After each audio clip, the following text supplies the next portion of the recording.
borders. Вы смотрите CNN.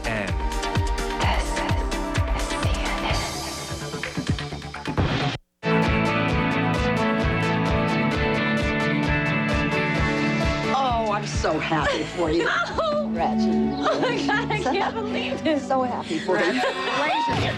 So pleased that you're going to be my daughter. Yeah. Oh, congratulations. I can't believe this. So happy. After 15 years of not acting, Jane Fonda burst back onto the scene with the 2005 film Monster-in-Law with Jennifer Lopez. You said a few times, Jane, it's one of the best career moves you've made, that. Well, it was a fantastic role. It was different than anything that I've ever done. And I knew, having spent 10 years with Ted Turner, that I knew how to play outrageous and over the top in a way that was also lovable. He taught me that. And it was a fabulous part. And I knew that people would come to the movie because of Jennifer, and they would rediscover Jane Fonda. I want to talk to you briefly about two very iconic people in the world of entertainment, Marilyn Monroe and Michael Jackson. You knew them both. Marilyn is a new film out at the moment about a very, very good movie, and I interviewed Michelle Williams about it last week. What do you think the biggest misconception about Marilyn was? I was very, very drawn to her. To me, she was like a golden child. She radiated light and vulnerability, and I think that she was attracted to me, as she used to gravitate a little bit to me at parties, because she knew that I was not very secure either, and she was fragile, and I was very touched by her. Michael Jackson, also someone who was fragile. You know, both of them had these beyond famous, iconic images, and yet in their innermost selves, they were very, very vulnerable, damaged people. And it was the tension between those two things, perhaps, that made them so brilliant, each in their own way. I mean, Michael, what a genius in terms of music and dancing and moves, and the impact that he had on our musical culture. It's just amazing. And yet, you know, I lived with him for a week.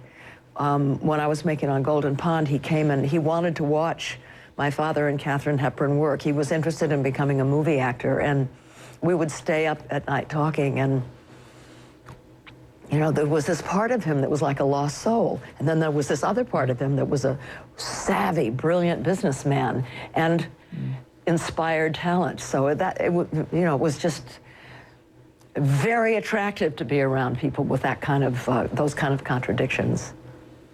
When you saw the tragic way that Michael Jackson's life ended, and the trial and everything else, what was your view of that? I mean, do you think that Michael in the end just became an awful kind of celebrity cliche, in the sense that he was apparently just living off all these drugs and doctors were preying on him and so on and so on? Was that always going to be the way that someone as genius-like but tormented as him was going to go? Just because one is absolutely brilliant doesn't mean you have to be screwed up. I don't think it's a celebrity cliche what happened to Michael either.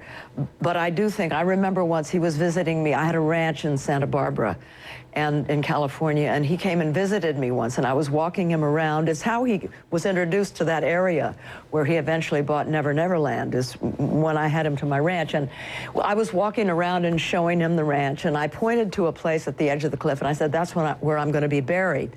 And I thought he was going to have a meltdown. The notion that I could countenance the fact that I was going to die was anathema to him. He screamed.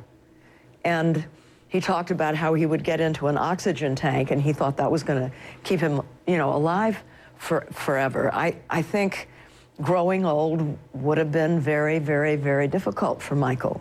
There was a lot of demons chasing that kid, and I think it would have been hard for him. I wish it had happened another way, but it's hard to imagine that someone that was as tormented as he was could have sort of lived a long and peaceful and natural life. I just don't think so. No, I agree. Very sad. Yeah. Janie, as I said at the start of the interview, you've had an extraordinary life. When you look back at it all, with the exception of marriage and the birth of children, what would you say has been the greatest moment of your life? I know you asked me that right before the break, so I've spent the break trying to figure it out. And you know something?